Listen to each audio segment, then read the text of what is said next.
Assalamualaikum warahmatullahi wabarakatuh. Waalaikumsalam. Alhamdulillah rabbil alamin wassalatu wassalamu ala asrofil anbiya'i wal mursalin wa ala alihi wa sahbihi ajmain. Amma ba'du.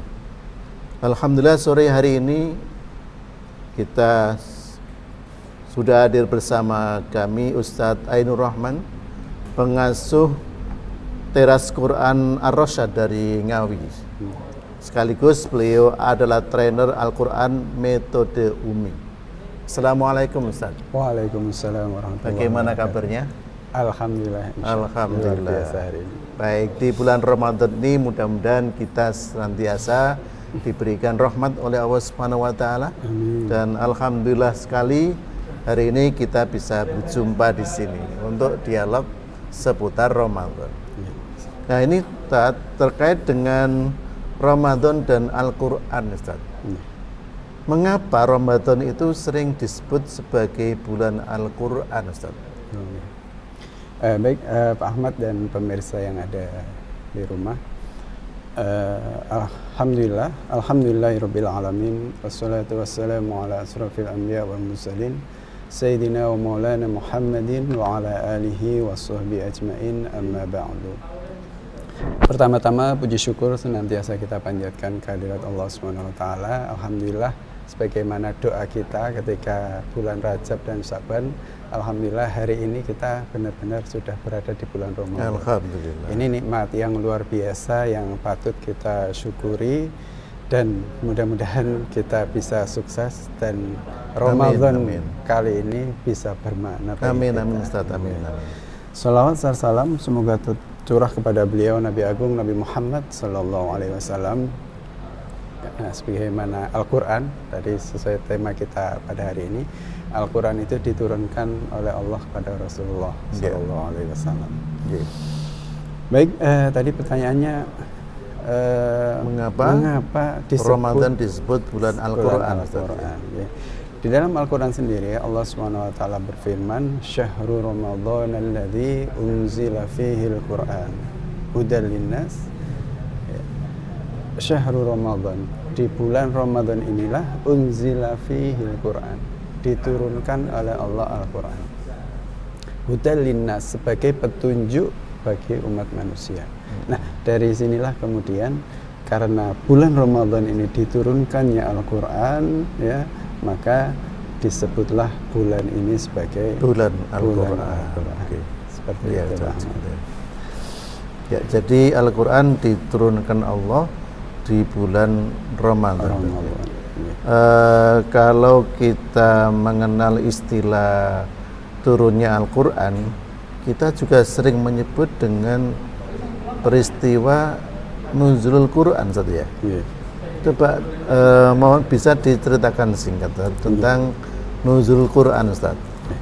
Baik, pemirsa, ketika kita bicara tentang nuzul Quran, memang dari kata-katanya nuzul, anzala, nazala, ini bermakna turun. Ya. Al-Quran berarti ya Al-Quran, ya, yang sudah kita kenal, yang insya Allah kita semua membacanya tiap hari. Jadi makna bagi kita sebagai seorang mukmin terkait dengan turunnya Al-Quran pertama kali di bulan Ramadan itu, ya, pada waktu itu Rasulullah sedang berkhalwat di Gua Hira. Di Gua Hira itu, disitulah kemudian Rasulullah didatangi oleh malaikat Jibril dan disuruh membaca Iqra. Pada waktu Rasulullah, la ana biqari, saya nggak bisa membaca. Kemudian malaikat Jibril mengulangi Iqra. Nah, disinilah sebagai tonggak pertama, ya, bagi kaum muslimin. Sejak saat itulah, ya, ada momen di mana umat manusia terutama, dan kemudian tentunya sekarang ini ya bagi kita kaum muslimin, disitulah kita mendapatkan sesuatu yang luar biasa yang datangnya dari Allah, yang merubah seluruh tatanan kehidupan yang ada di dunia ini. Nah, akan jelas pada waktu itu, ya, ketika zaman Rasulullah, sering kita kenal perubahan dari zaman jahiliyah menjadi Islam. Disitulah juga sebagai tonggak pertama bagaimana kehidupan jahiliyah yang kemudian penuh dengan kerusakan, ada penyembahan berhala, ada menyembah, ada mengubur anak perempuan hidup-hidup, ya, dan lain sebagainya. Itu semua dihapus ketika kemudian Rasulullah datang membawa risalah Islam itu bagi seluruh umat manusia, yaitu turunnya Al-Quran sebagai titik di mana saat itulah Rasulullah Muhammad SAW diutus, ya, dipilih oleh Allah sebagai Rasul dan Nabinya, seperti itu, Pak Ahmad. Ya, jadi Al-Quran dengan surat Al-Alaq ayat 1 sampai 5. Ya. Jadi itu adalah penanda bahwa Al-Quran pertama diturunkan Allah Subhanahu wa Ta'ala di bulan Ramadan tadi, ya. Yang jelas peristiwa itu salah satu peristiwa yang menjadi tonggak bagi tersebarnya Al-Quran, melengkapi risalah Rasulullah SAW. Dengan di situ maka kaum muslimin punya pedoman, yaitu Al-Quran. Nah, tentu saja Al-Quran tidak sekedar sebagai satu yang menjadi pelengkap dari kerasulan Nabi Muhammad SAW saja. Lalu tentang kita sendiri ketika kita sudah menerima Al-Quran, tentunya melalui baginda Nabi ini. Nah, terus kita apa yang kita lakukan dengan Al-Quran, sehingga terutama di bulan Ramadan ini benar-benar Ramadan menjadi bulan Al-Quran. Baik, Pak Ahmad dan pemirsa sekalian, satu hal yang kemudian pertama yang harus kita lakukan terhadap Al-Quran itu mengimaninya, ya, mengimani bahwa Al-Quran adalah kalamullah, mengimani sebagaimana disebutkan di awal surat Al-Baqarah itu, ya, Alif Lam Mim, dzalikal kitabul la raiba fihi. Sungguh dzalikal kitab ini la raiba fihi, tidak ada keraguan sedikit pun di dalamnya, ya. Maka kita wajib mengimani seluruh yang ada dalam Al-Quran ini, tidak boleh pilih-pilih, karena semuanya pasti benar. Tidak ada keraguan, satu ayat pun tidak ada. Bahkan meragukannya pun ya dilarang, bahkan bisa jatuh pada kekufuran ketika kita mengkufuri atau tidak mengimani salah satu ayat yang ada dalam Al-Quran. Nah, khususnya di bulan Ramadan ini, di mana Al-Quran itu tadi sudah disebutkan, Al-Quran itu diturunkan, maka kita akan sedikit membahas bagaimana keutamaan-keutamaan dari Al-Quran ketika dibaca, ya, apalagi di bulan Ramadan. Yang pertama, Rasulullah menyampaikan khairukum man ta'allamal Qur'an wa 'allamahu. Ya, sebaik-baik kalian, sebaik-baik manusia di antara kalian adalah man ta'allamal Qur'an, mereka yang belajar Al-Quran, wa 'allamahu, dan juga mengajarkannya. Belajar Al-Quran dan mengajarkan Al-Quran. Ini disebut Rasulullah sebagai khairukum, ya, sebaik-baik di antara manusia, sebaik-baik di antara umat Islam terutama, ya, karena yang membaca Al-Quran kan ya umat Islam, ya. Maka di samping itu Al-Quran itu pahalanya, ya, ketika membaca Al-Quran, pahalanya itu tidak kemudian satu surat hitungannya baru dapat pahala, tidak. Ya, tidak kemudian satu ayat dapat pahala, tidak. Tapi Rasulullah mengatakan dalam hadisnya yang diriwayatkan oleh Imam At-Tirmidzi, saya ingin membacakan, man qara'a harfan min kitabillah, man qara'a harfan, siapa saja yang membaca harfan, satu huruf, ya, min kitabillah, daripada kitab Allah atau Al-Quran ini, falahu bihi hasanatun, maka baginya itu satu kebaikan. Wal hasanatu bi asri amsalihha.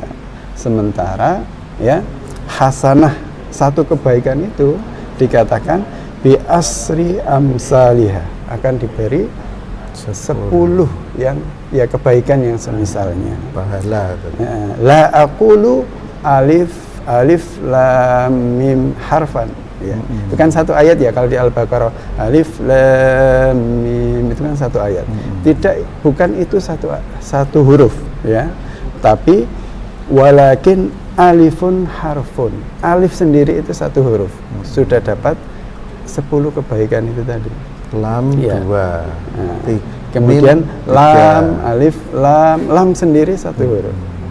Kemudian mim sendiri satu huruf. Nah, berarti kalau mau hitung-hitungan ya 30 kan seperti itu. Nah, apalagi kemudian itu di luar Ramadan itu hitungannya seperti itu. Apalagi di bulan Ramadan, bagaimana kemudian Allah menjanjikan, Rasulullah juga menyampaikan bahwa segala amal kita di bulan Ramadan ini akan dilipat gandakan. Banyak dalil-dalil yang menjelaskan bagaimana, ada yang menjelaskan dilipat gandakan 10 kali. Bahkan ada yang menjelaskan dilipat gandakan 70 kali. Nah, bisa kita bayangkan rugi kalau kemudian di bulan Ramadan yang mulia ini ya kita tidak memperbanyak membaca Al-Quran. Jadi misalnya Bismillahirrahmanirrahim itu berapa huruf? Monggo dihitung Pak. Bismillahirrahmanirrahim itu berapa? Ba, sin, mim. Nah, nanti coba pemirsa dihitung ya. Nah, Bismillah itu saja sudah berapa saya huruf? hitung ini 17 ya. Oh, 17 ya. 17 kali berapa ya? Ya, kalau di bulan biasa kali 30 berarti. Kali 10 ya. Kali 10. 170 kali 70 kalau Ramadan kali 700. Nah, banyak saja. Cuman bismillah aja. Kayaknya nggak usah dihitung Ustaz, insya Begitu Allah ya. biar numpuk sebanyak-banyaknya. Ya, Makanya mungkin boleh nanti jangan-jangan biar semangat ya, jangan-jangan nanti Bismillah dihitung sekian, akhirnya kan. sudah 1000 cukup ya, jangan seperti itu ya. Insya Terus Allah, kemudian menumpuk biar sebanyak-banyaknya, terutama di bulan Ramadan ini insya Allah waktunya nanti full dalam sebulan ini, harapannya ya kita bisa berulang kali hatam. Nah, mungkin seperti itu Ustaz. Jadi membaca Al-Quran di bulan Ramadan sama membaca Al-Quran di bulan lain, perbedaan dari sisi pahala besar sekali Ustaz ya. Insya Allah. Makanya kalau kita lihat di masyarakat ini kan banyak tadarus Ustaz. Iya, antusias sekali kalau Tadarus di mana-mana, di musola, di masjid, di sekolah-sekolah juga masuknya itu ngaji bukan lagi pelajaran ya. Belakangan ini ada aturan ya. Katanya hanya sampai jam berapa itu, jam 10 atau jam berapa, sehingga maksudnya di pengeras suara gitu. Karena ada peraturan yang membatasi pengeras suara di malam hari. Nah, ini kalau membaca Al-Quran dikeraskan tidak boleh Ustaz. Tapi kalau dangdutan keras-keras boleh Ustaz ya. Ini nah, mudah-mudahan ini pemirsa semuanya sangat semangat untuk membaca Al-Quran, meskipun membaca Al-Quran di bulan Ramadan tidak harus pakai pengeras suara saja. Pas sendiri di rumah insya Allah juga pahalanya tidak berbeda. Cuman gini Ustaz, saya sedikit penasaran dengan pengalaman tadarusan di sekitar kita. Ini kan seorang trainer Al-Quran ini, metode Umi ya. Coba kalau kita mengkaji atau mengevaluasi bagaimana tadarus yang terjadi ini, mudah-mudahan Ustaz bisa memberikan motivasi kepada pemirsa Ustaz.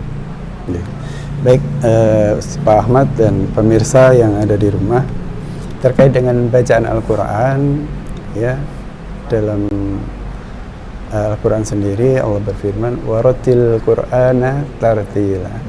Bacalah Al-Quran itu dengan tartil. Ya, tartil itu apa?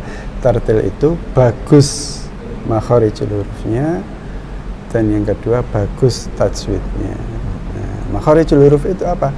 Makharijul huruf itu terkait bagaimana mengucapkan huruf itu sebagaimana tempat keluarnya huruf-huruf. Jadi huruf itu mulai alif sampai ya itu tempat keluarnya berbeda.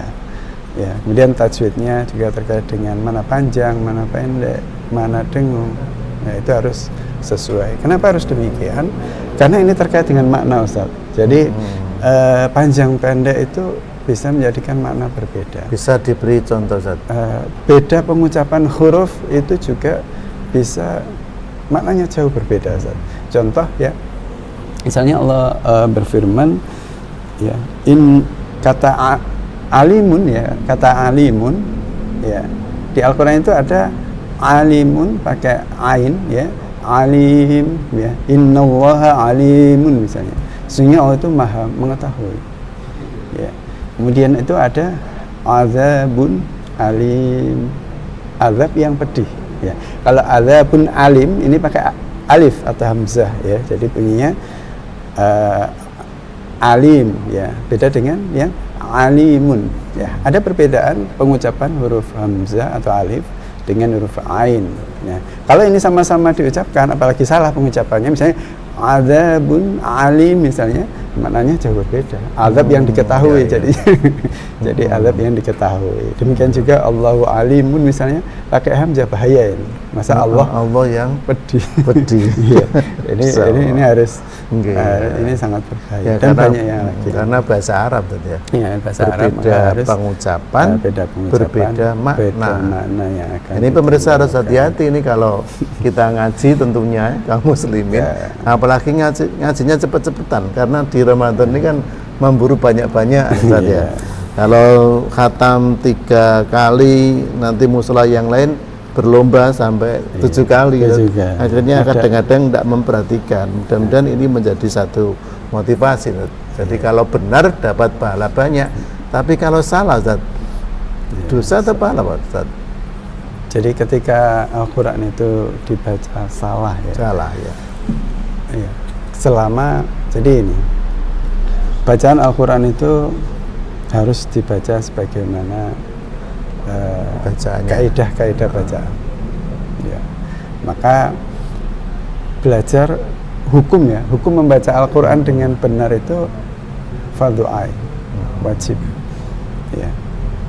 Makanya ketika meskipun hukum memahami ilmu tajwid itu fardu kifayah, artinya tidak harus semua orang itu memahami ilmunya. Penting tapi ucapannya kalau benar, membacanya itu harus benar.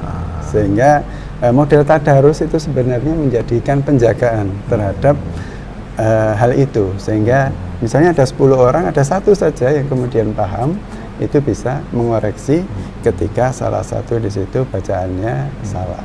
Sehingga dikoreksi tidak mau dikoreksi nggak mau ya berarti harus ada edukasi dulu ini, harus ada edukasi, harus ada pembelajaran. Betul. Sehingga bacaannya bagus dan benar sesuai dengan kaidahnya. Jadi pemirsa, jadi betul bahwa Al-Quran itu adalah bacaan kaum muslimin, dan di bulan Ramadan sebaik-baik bacaan adalah Al-Quran. Makanya kalau Ramadan disebut sebagai bulan Al-Quran, ya karena memang Al-Quran dibaca oleh kaum muslimin, wabil khusus di bulan Ramadan, yang tentunya tidak sekedar dibaca, tetapi selebihnya adalah merupakan sebagaimana di dalam ayat Al-Quran tadi ya.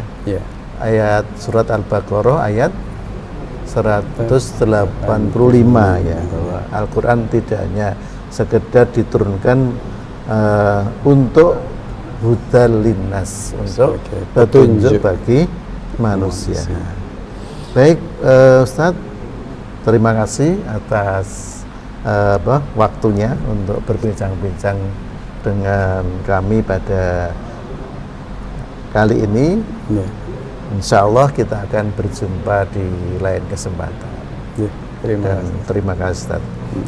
Pemirsa semuanya yang berbahagia di bulan Ramadan ini, marilah kita untuk membiasakan membaca Al-Quran dengan bacaan sebagaimana yang tadi dijelaskan oleh Ustaz Ainur Rahman, bahwa kita membaca dengan tartil, benar bacaannya sesuai dengan kaidah-kaidah ilmu tajwid.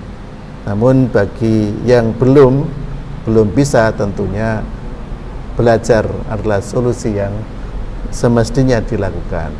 Karena kalau dalam posisi masih belajar, insya Allah kesalahan-kesalahan itu akan diampuni oleh Allah Subhanahu wa taala. Jadi jangan patah semangat yang belum bisa membaca Quran. Kita jadikan juga di bulan Ramadan ini sebagai titik tolak kita untuk belajar membaca Al-Quran.